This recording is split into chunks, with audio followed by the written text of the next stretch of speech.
Welcome to In Between Seasons here at the Big Sci-Fi Podcast. I'm your host, Brian Donahue, with my other lovely and smart, very intelligent and accomplished co-host, Steve Mirkin from Los Angeles, California. How you doing, Steve? I am doing fine and looking forward to this. All right. We got Adina Mignona from Maryland. How's it going, Adina?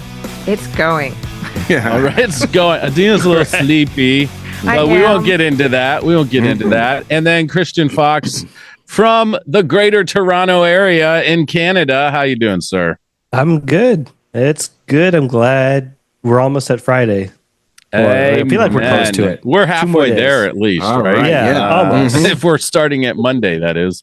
So this time around, we decided to do more fun flash fiction stories. And last week, you heard Christian Fox share about his octopus. And now we get the privilege thank you, of listening to Uncle Steve as he shares his original flash fiction story. Here's the criteria, folks. Okay. 1,000 words or less. And we all picked a single word that we had to use. So 4 words total: bubblegum, radar, octopus, and isotope. So without further ado, ladies and gentlemen, all the way from Los Angeles, California, Mr. Steve Mirkin.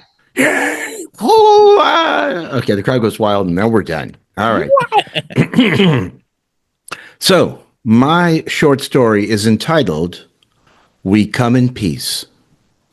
There have always been secret military groups. Some are so secret only a select few know of their existence. Yet none has been as secret as the Octopus Detachment.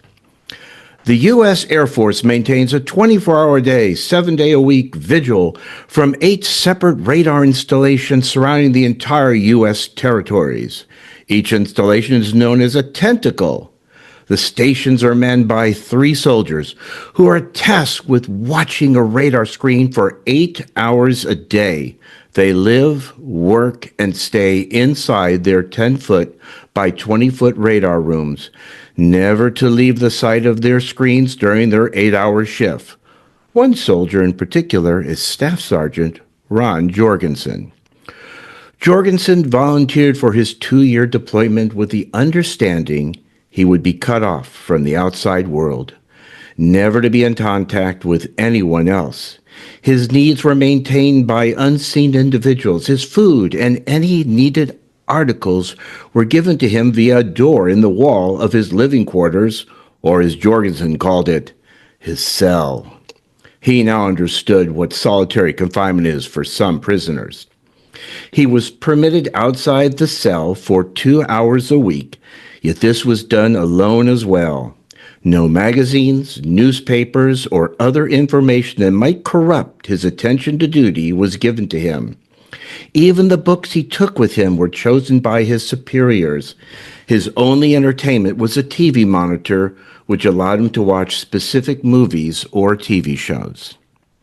The start of his shift at the radar screen began exactly 10 p.m. local time.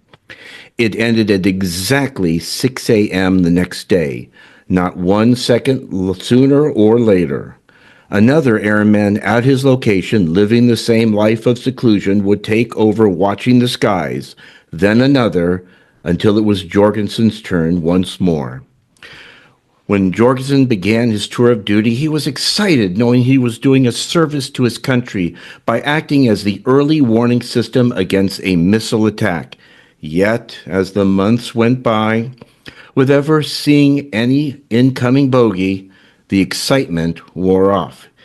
He knew exactly how many days had dragged on since the start of his deployment. During every shift, Jorgensen would chew 1 piece of bubble gum. At the end of every shift, he would place the used gum under the table of his radar equipment. The count of gum had reached 457 pieces. Jorgensen stared at the screen and saw no threat as usual. He took a deep breath and looked up at the clock on the wall. Wow, still another 2 hours left until this is over with, he said aloud to no one. Yet, When he looked down at the screen, his eyes blinked. No, he said, and then rubbed his eyes to be sure of what he was seeing. There it was, a blip. He shook his head. This can't be. I mean, this can't be true. Jorgensen entered in the computer the position, speed, and angle of attack that the blip was moving at. The computer indicated the location of point of impact. It was Washington, D.C. Oh my God, what do I do next? His training told him to remove the secret orders from the safe next to the desk. In it was the radio frequency he was to use to contact his superiors. Jorgensen's fingers trembled as he entered in the code to open the safe, removed the orders, and read the setting for his radio. He then said words he never thought he'd have to say. Octopus Command, this is Tentacle 5. I have an incoming bogey headed for Washington. Do you copy? Over his earpiece, Jorgensen only heard static. Octopus Command, do you read me? There's an imminent attack on our capital. We need to initiate countermeasures to stop it.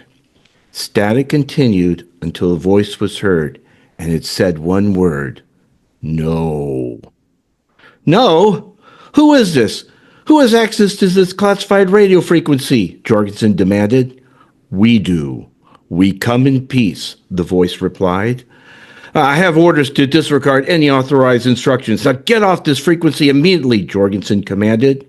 Ron, please understand. We come in peace, the voice said. How do you know my name? Jorgensen asked in bewilderment. We know everything, the voice replied. Well, whoever you are, this is a restriction frequency. I need it cleared for the safety of my country. That is why we are here. We have traveled a long distance from our home planet to save your world. Jorgensen was stunned by what he had just heard. The voice continued. We have been monitoring your planet for isotope emissions, and they have increased exponentially. For us, this indicates that your nation and other nations are preparing for nuclear war. We can't allow that to happen. That is why we come in peace. You're a trick. How do I know you're not the first of many more missiles to attack my country? If you are monitoring our movements, you will see we are slowing down. Does what you call an ICBM do that as it's reaching its intended target? The voice asked. Jorgensen entered in more updates to the computer, and it did indicate the object was slowing. That can't be true, he said. We will soon be arriving at your nation's capital. Tell your superiors not to attack us. We come in peace. This is our last transmission to you. We will clear up the static so you may contact your superiors. The static returned to Jorgensen's earpiece and then cleared up. Oh my, I can't believe I'm doing this. Octopus Command, this is Tentacle 5. Do you read me? Over Jorgensen's earpiece, he heard us reply. This is Octopus Command. What is your status? Command, we have an incoming bogey headed to Washington. Do not attack it. He paused for a moment, then added, They come in peace. They what? The end. Okay. I want more. I need so very inspired by The Day the Earth Stood Still, for sure. Of course. Why is he like treated like a prisoner though? I always thought, I got to thinking about crews on submarines where they're below water and they're in total secrecy of the outside world. So I was thinking, if someone was given the job of maintaining a radar station, he had only one job and one job only, and that nothing could influence or affect him in the performance of his work. It's far-fetched, but then again, this is fiction. I struggle with that. Right. This is fiction. This is fiction. This is science fiction and fiction. Yeah. But yeah, I struggle with that because my impression from the things I know is that a lot of it is teams and like, especially like entertainment for when they're off duty. Like they want these people to not like lose it. Like they need to have their downtime. Which is so restricting like what they. Sorry, I know, but this is what like came out of it, and I was distracted the whole time by like he's a prisoner, but he's not like he shouldn't be treated like a prisoner for the job that he's doing. And that's why I wanted to. Oh, go ahead, Chris. Oh, I was going to say, I can see where Adina's coming from, but I thought that's intriguing. I want to know, like, okay, what is this program? And, like, also, how long was his tour? Because I'm like, man, I hope this guy is able 2 years.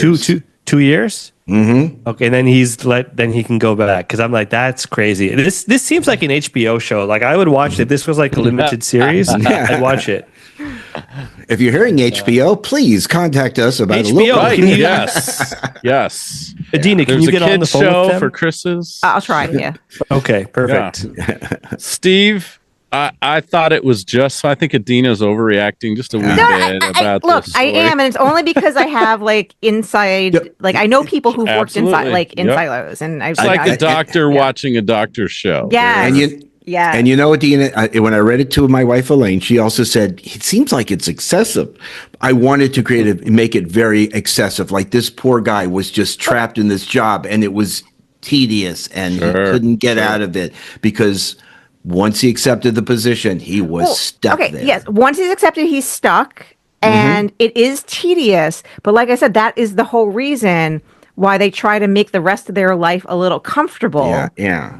So seriously, because if you have someone who's on the brink, remember in For All Mankind is a great example when those guys were in the unexpectedly long duration, and they didn't have comforts at home and all these things. They went like they went nuts. Yeah. They really did. That's why the idea that when he does come in contact with something, he can't believe it's true because of the tedium. But again, hey, it was fun writing it. So that's the I feel like you had this locked down pretty quickly because you said as soon as you had Isotope, you were like, all right, I got this. Yeah, right. Yep. You did. That was the one thing I was missing, and like that worked out perfectly. So thank you. It was fun. So good. Thanks. Yeah, wow. I liked it. It was.